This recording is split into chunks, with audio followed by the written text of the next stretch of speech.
Project we are working on today is building some fenders for my car trailer. This will be an easy project. The aluminum ones that came with it are not faring well at all to the abuse from occasionally getting knocked around by the 40s on my Jeep. So we're gonna build something that's got a little bit of a stronger skeleton and hopefully is gonna hold up a little bit longer. Usually your first project is not gonna be building custom suspension for your Jeep or something like that. It's gonna be building something aesthetic, like a fender or a bumper, something along those lines. I'm gonna start by making a basic outline with my tape measure as to what I think the fender is gonna look like. Then I'm gonna transfer that over to the floor, making a template that I can basically follow along with as I'm designing and building this skeleton. Now that I have a template marked out on the floor, I can mark, measure, and cut our first piece of tubing. The tubing that I'm gonna use for the skeleton or frame of this thing is just some square tubing. It's very basic, 1.5 inches. I think it's 3/16, somewhere around there. And it should be plenty strong enough for this project. When you buy tubing or you buy plate steel, a lot of times it will come with oil. If you look closer, you can see a little sheen on this. I keep that on there because whenever I'm storing it in the shop, it's so wet here that things like to rust, and I want to keep them from rusting as long as possible. I have a center line marked on the tube and I have a center line marked on the floor on our template. And the reason that I do this is because I like to cut something like this just a little bit long, and then the access will just get draped over whenever we make this bend right here. So what we're gonna do is we're gonna make a pie cut right there, and then whenever we bend this down and drape it over, we'll have a little bit of extra material, which I definitely prefer over not having enough. This is a speed square. We're gonna use this to figure out our pie cut, and the first thing we're gonna do is just mark a line that is exactly where we're gonna want our bend. So what we're gonna do is we're gonna do a pie cut in the bottom of our material here, and we're gonna leave a little piece of material up top, and we're just gonna use that as a hinge. If we take and we hinge it right here, and we line up this line with that line, we can look at these little indication marks, and we can see that that is a 45-degree angle. So I got really, at least, I mean, it's like a 46. It's about as close as you can eyeball, I think. So now what we need to do is we need to determine how much to cut out of this in order to bend it. Now, it would be easy to just cut out of the top and bend it and use this as a hinge down here, but the problem is now you've got a big open spot up top. So we need to eat away some material on this side in order to bend it. If we bent it right here where the top of this line is, then it's gonna make it to where the bottom of the tube is not gonna follow the line. The lines that I made on the floor, I want to be the bottom profile of this tube. So in order to accomplish that, we're gonna do some things that are kind of tricky here. So I'm actually going to put this at a 45-degree angle because that's what we want to remove. I am lining up this point right here with the cross section between these two lines, and I'm gonna make a mark right there. Now, what we need to do is split this in half. So we're going to split this in half. So this is gonna end up being where we need to hinge this tube from. So this is gonna be the piece that we leave, and then we're gonna make our pie cut off of the base of that. A speed square is shaped in a 90-degree angle, and if we just marked and cut a 90-degree angle out of this, then it's gonna make this a 90-degree angle. So we don't want this to be a 90-degree angle, we want it to be a 45, meaning that we need to do half of this, making it a 45-degree angle. So what we're actually gonna do to make this even and easy to figure out, I'm just going to hinge it on this mark. We are gonna turn this to half of a 45, and we have about a 23 right there. I would rather cut out a little more than not enough. So actually, you know what? We're gonna cut out a 25. So we're gonna cut 25 right there is our first cut. And we're gonna flip this around. We're gonna do the same thing. We've got these little indication marks that we're gonna follow, and we're gonna turn that to a 25, which is right there. I actually realized I just made a mistake. So this is a 25 right here. So 25 and 25 equals 50. I was looking at the wrong line. I was looking at this instead of this.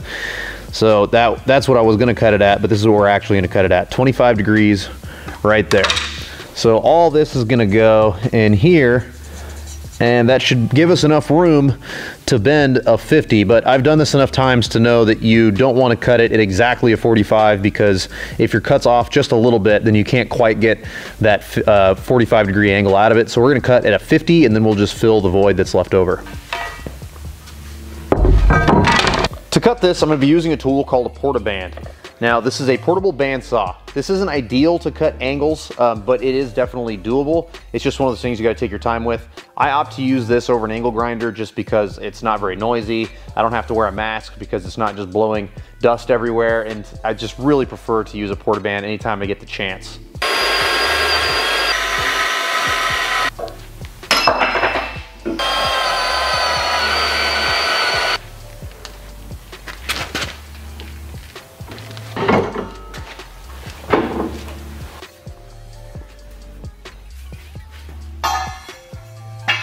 This all looks really good, so now we can take a little acetone. We're gonna clean this up and tack weld it.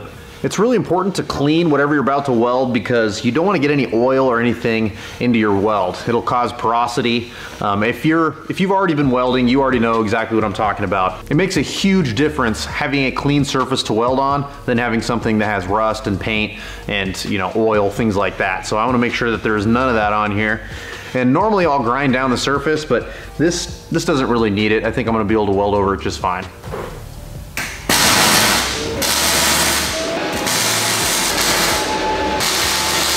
With the inner part of this fender welded, all I really need to do now is make my last cut. And if you look close, you'll see a square.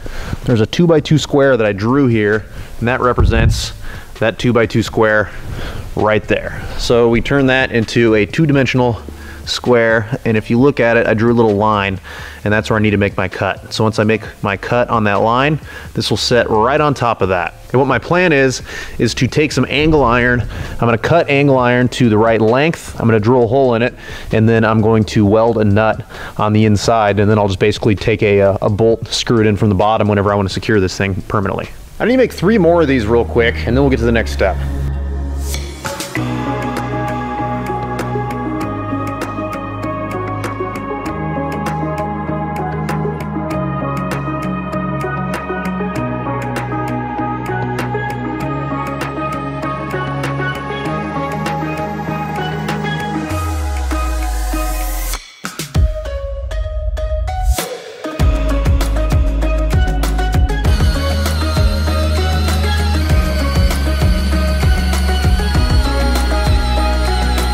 The next step is simple. Just need to drill some holes. As you can see, I've got holes marked out on these little chunks of angle iron. So I've got 4 holes to drill, and then need to clean up that material really well and get it prepped to tack weld it. Before I drill any holes, I make a little punch mark right here. If you look close, you'll see a little indentation. And what that does is it makes it to where this drill bit won't walk around as easily whenever you start your hole. So it starts out like this with a little punch mark.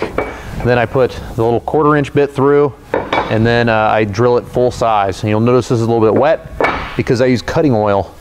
This is cutting oil right here. I like this stuff because it foams up. It just makes it to where it cuts through a lot easier. It makes it where your drill bits last longer and things like that. So it's definitely worth having, but this is something that you have to make sure you clean completely before you weld anywhere near it, because this will definitely cause porosity in your welds.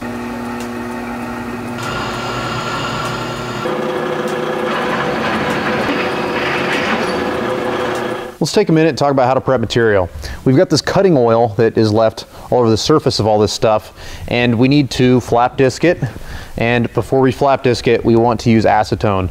The reason why is because if you just start flap disking over this, this actually gets kind of hung up and absorbs up into this. And then whenever you clean things in the future, you're just going to be applying more of this cutting oil on future projects. So we don't want to do that. We're going to clean it up with acetone first, then we're going to clean it up with the flap wheel, and then I'm going to clean it up with acetone one more time before I bolt it down so we can start tacking onto it.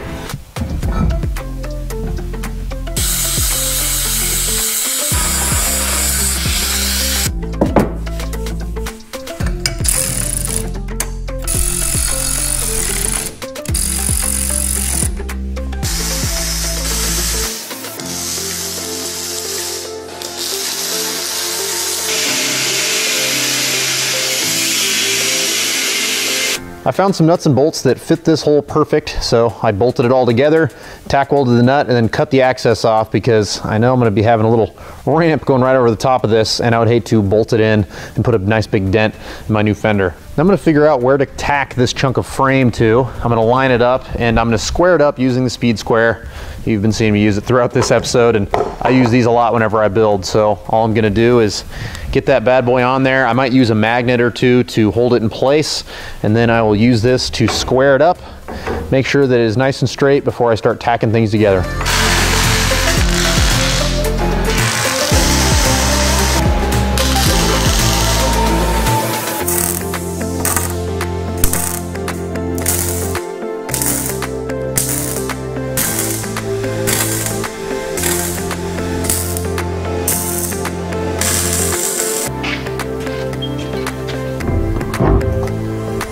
This is where this project's gonna get really interesting. We've basically established all the stuff that is easy and concrete, and now we are gonna mess with what I haven't figured out how to do yet. I have a basic plan, but we're winging it at this point, to be honest. I need to make a cut here and here because we're doing a compound pie cut.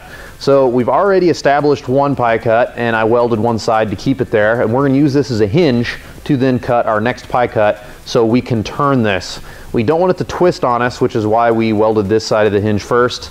And so yeah, I'm just gonna open this up so we can turn it in order to give ourselves a taper, because I think a taper is gonna be a better look between here and here than just keeping it flat. So the next step is gonna be opening up this other pie cut.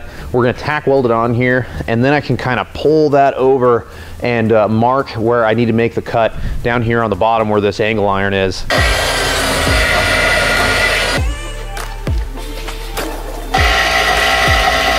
I gotta be honest, I think that looks like crap. We are not gonna do it this way, but that's why you tack stuff together, just in case you need to pull it back apart.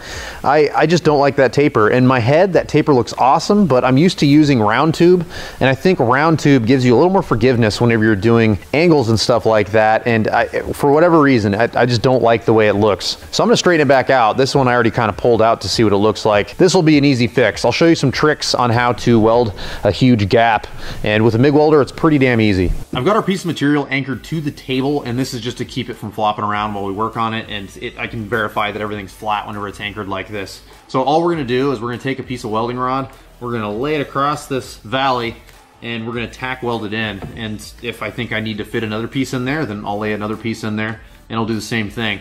But all we're trying to do is give this a little bit of material, so as we're tack welding everything, it doesn't try to fall in, because if you've done any welding, you've burned through, all of us have. It's real easy to burn through, because you want it to be hot enough to join everything together, but you don't want it to be so hot that it just falls through and you got a big open hole in your material that you don't have to refill with your weld. So I think that this helps a little bit, and I'll show you exactly how I do it. Apparently my camera wasn't recording. There's the finished product. I'm gonna have to show you on this other side. This is actually a bigger gap, so this will be a little more of a challenge, and I'll show you exactly how I do this.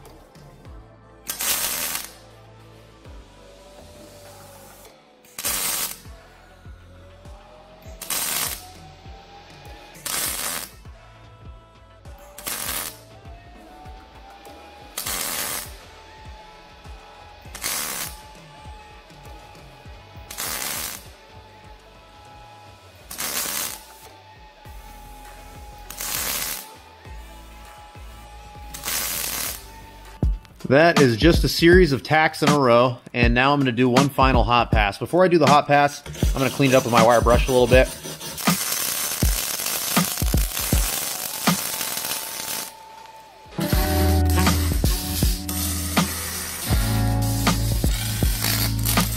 That is looking way better. I'm much happier with that.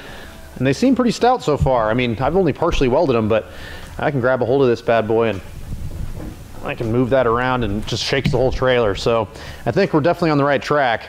Now we need to cut the skins for these. I like to have the reveal in just a little bit. So instead of doing a full 11 inches, we're gonna cut it at 10 inches and basically have like a 1/2 inch reveal on each side. I think that that would look the best, and then it gives you just a little bit of space for some welds. The skins for our fenders are gonna be made out of this 1/16 inch diamond plate. I think that this is the perfect material for this job, and I'm gonna be cutting it with a plasma cutter.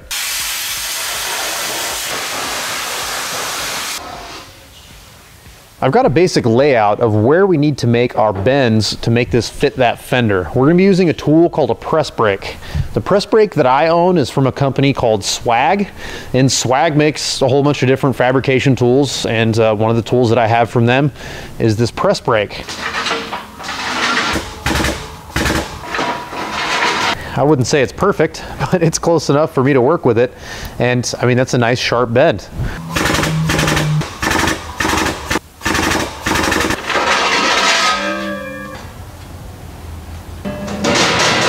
These fenders are really starting to come together, and there's only one major step left, and that is finish weld.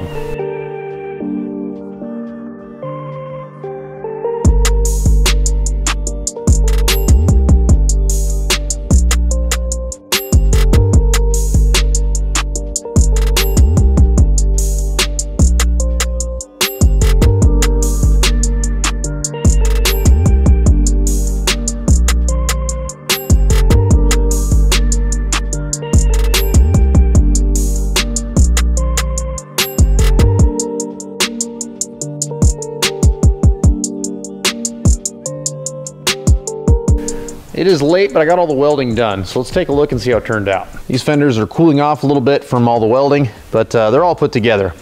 I wouldn't recommend welding all the way along, you know, the inside and outside of everything whenever you're building something that's mostly aesthetic like this. It doesn't really need it. I basically just added weld where I felt like it needed it.